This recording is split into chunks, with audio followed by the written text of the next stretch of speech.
Good morning and welcome back to our coffee conversations with counselors, with the senior living counselors of Masonic Homes, Kentucky. My name is Chanda Day. Mary Ayers and Tammy Brewer with us this morning.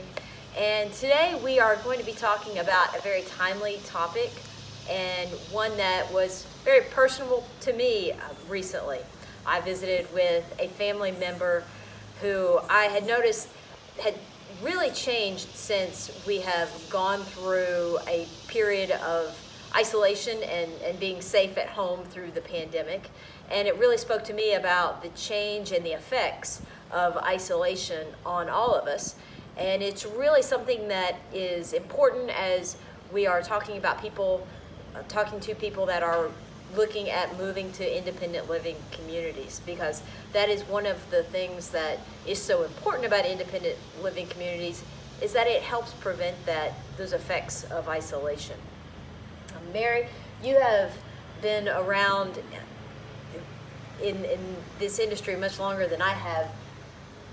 Can you speak to us a little bit about social isolation and the effects to it, and why it's so important to guard against that? Well, I think it's one of those things that you don't realize it's having an impact on you. You don't realize that things that you're feeling and experiencing are due to that change, that lack of contact with other people.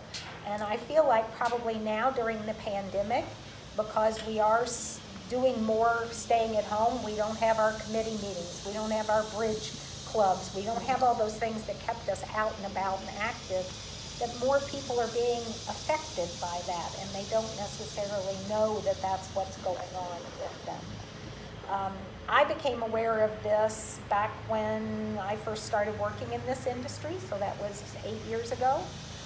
Big article, never made the news here. It was in the LA Times, but it was about the physical damage that isolation does. And people don't realize that it can be as hard on your physical health as drinking 5 alcoholic beverages a day or smoking 2 packs of cigarettes a day. That it affects your heart, your lungs, your total function of your system, the same as those things that we view as being very bad for you. That it can have those same effects. Tammy, what have you experienced and know of people? I just know that if somebody is at home, especially if they're alone, and there's no encouragement of any kind, especially now, to go in and heat something up in the kitchen to eat or watch TV, then you're not getting any kind of exercise or socialization or anything intellectual that will help the brain stimulation. Yes, exactly.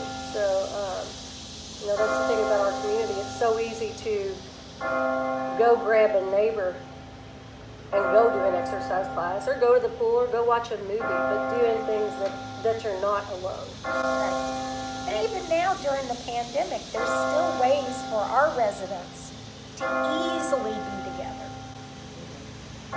Just even in passing, they will see each other here out on our campus, on our 82-acre campus, or in the hallways, or going to from picking up your dinner.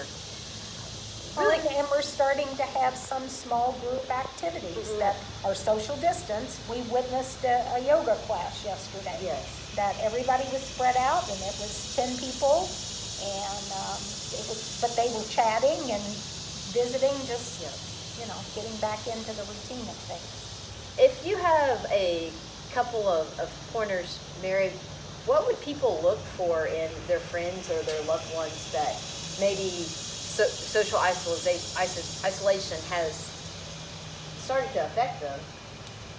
I don't mean to put you on the spot, but warning signs, basically. I think when you realize people are not having conversations, you go to talk about something and it's hard to get them engaged with you.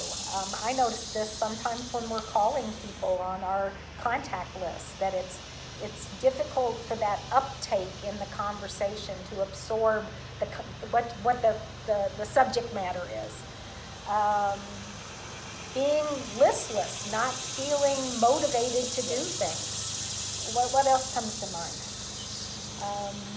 I mean, well, and some of it might just be a circumstance, like, a lot of people have stopped driving or they're not comfortable driving anymore.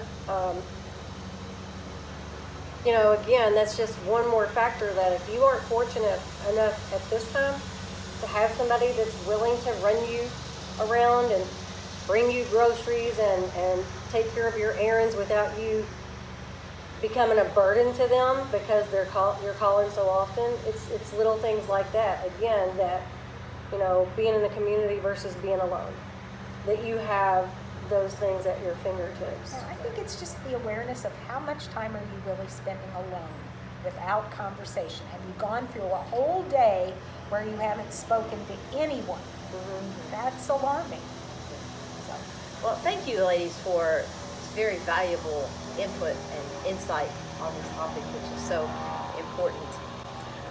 And we would love to hear from anyone that would like to share their thoughts on this. You can reach out to us when we would love to share any more input that you'd like to seek about living in a community and how that prevents some of the effects of isolation and what it's like to live here in our Masonic Homes Kentucky active lifestyle communities.